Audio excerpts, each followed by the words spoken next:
today's headlines. Putin spokesman refuses to rule out use of nuclear weapons if Russia faced an existential threat. Government adopts 10-point agenda for speedy economic recovery.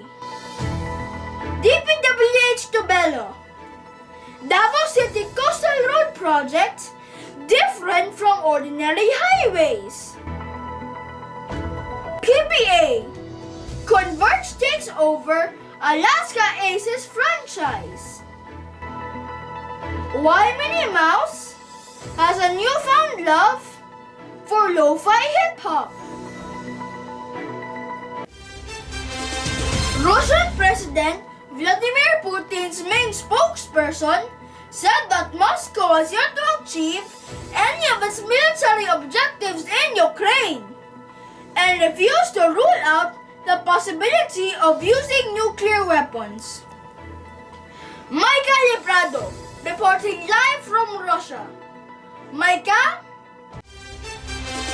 Dmitry Peskov repeatedly refused to rule out the possibility of Russia using nuclear weapons against an existential threat. In an interview with CNN's Christian Amanpour on Tuesday, when asked under what condition Putin would use Russia's nuclear capability, Peskov replied that it is an existential threat for our country. Putin has already said that he may use nuclear weapons against countries that pose a danger to Russia in February. He then said in a televised meeting with the Russian defense officials that officials in leading NATO countries have allowed themselves to make aggressive comments about the countries. Therefore, I hereby order the Minister of Defense and Chief General Staff to place Russian Army Deterrence Force on combat alert. Back to you, Isra. Thank you, Micah, for that report. In Manila, President Rodrigo Roa Duterte has directed the government departments and offices to adopt the 10-point policy agenda to hasten the recovery of the Philippine economy from the impact of the coronavirus disease 2019 or COVID-19 pandemic. Brazil files this report.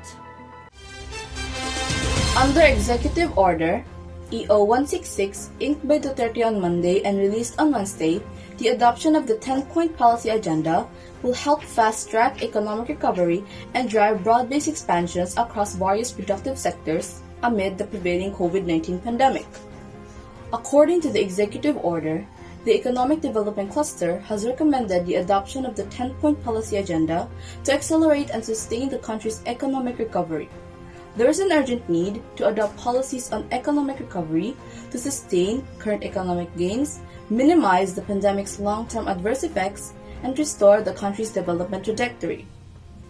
All government departments, bureaus, offices, agencies, and instrumentalities, including government-owned or controlled corporations and state universities and colleges, are mandated to ensure that all related policies, measures, and programs are aligned with the adopted policy agenda. They are directed to strengthen healthcare capacity and speed up the COVID-19 vaccination program. They are also told to further reopen the economy, expand public transport capacity, and resume face-to-face learning. State agencies are likewise instructed to standardize local government units' requirements for domestic travel and local tourism, as well as to relax requirements for international travel. According to the EO, all government departments and offices must also formulate and propose legislations to ensure that the implementation of enhanced and flexible emergency measures during pandemics. EO-166 also orders the shift to more useful and empowering metrics, taking into consideration the total severe or critical cases, case fatality ratio, and total vaccinations to avoid unnecessary changes in alert levels and encourage more people to get vaccinated against COVID-19. The national government is also directed to prepare medium-term solutions to ensure the country's resilience against future pandemics. This has been Gracel Antoinette Canedo reporting JMCFI News. Thank you, Gracel, for that report. For the latest update on local news, let's hear from John Wesley Duncan. Following the claims of vice presidential candidate Walden Bello that the Davao City Coastal Road project is riddled with corruption, the Department of Public Works and Highways, or DPWH, emphasized that the project is very different from ordinary highways. Bello said during the Commission on Elections, or COMELEC, Pilipinas Debates 2022, the turning point on Sunday evening, March 20, that the funding of the Coastal Road project is being corrupted. The Department of Transportation, or DOTR, had earlier denied Bello's claim that there is corruption in its Public Utility Vehicle, or PUV, Modernization Program, or PUVMP. In response to Bello's allegation, the DOTR said there are 1,659 transport corporations and cooperatives operating nationwide as of March 4. For public utility buses alone, it said there are 131 consolidated operators. This has been John, reporting JMCFI News. Back to you, Easy. Thank you, John, for that report.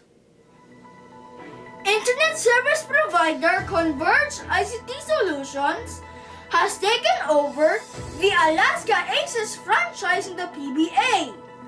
The newest PBA team will make its debut next season. Nightasis reports. Internet service provider Converge ICT Solutions has taken over the Alaska Aces franchise in the PBA. The newest PBA team will make its debut next season. Dennis Oy, Converge co-founder and CEO, said that they are happy to announce the entry of Converge ICT Solutions Incorporation in the Philippine Basketball Association. This was made possible following the successful conclusion of the sale and transfer of the Alaska Aces to Converge. The franchise transfer was approved on Tuesday, just 3 days after Alaska played its final PBA game. He wished to thank the PBA Board of Governors, led by Chairman Ricky Vargas, PBA Commissioner William Marshall, and Alaska team owner Mr. Wilfred Oiting-Su for the invaluable and unqualified support they have lent Converge in realizing its quest to become a member of the PBA. In the PBA Season 47, which starts in June, Converge aspires to bring to the court a brand of a basketball consistent with its revolutionary and entrepreneurial spirit. This is Renalite Edurano reporting. Thank you, Knight, for that report. She may be 94 years old, but Minnie Mouse still has her finger on the pulse when it comes to the latest trends. For more of this showbiz news, let's have Mathea for the details.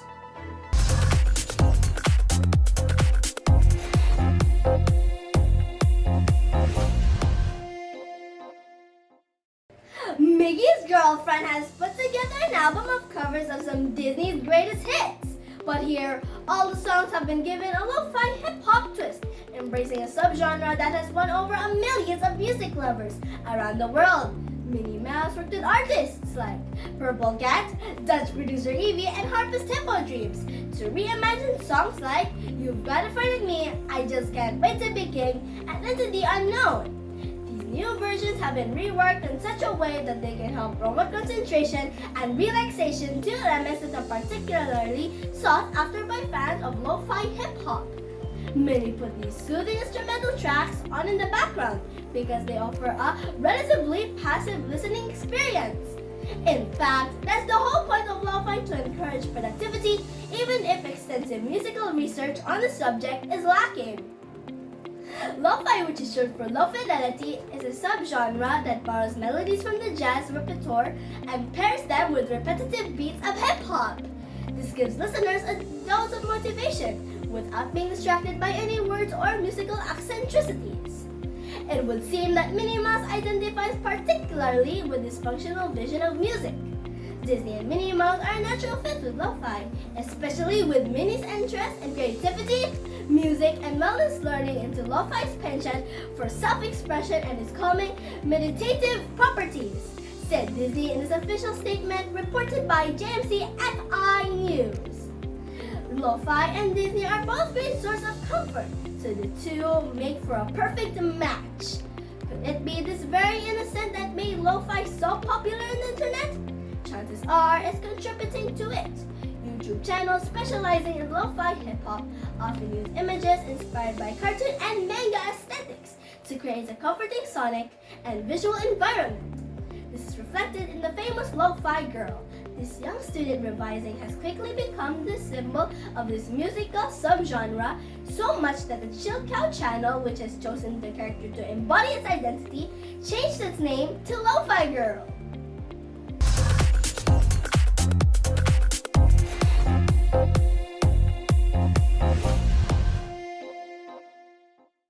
Thank you, Mathea, for that report. That's all for the latest news here and abroad. This has been Isra Joaquim Vihamito. May the Almighty Father bless us all. To God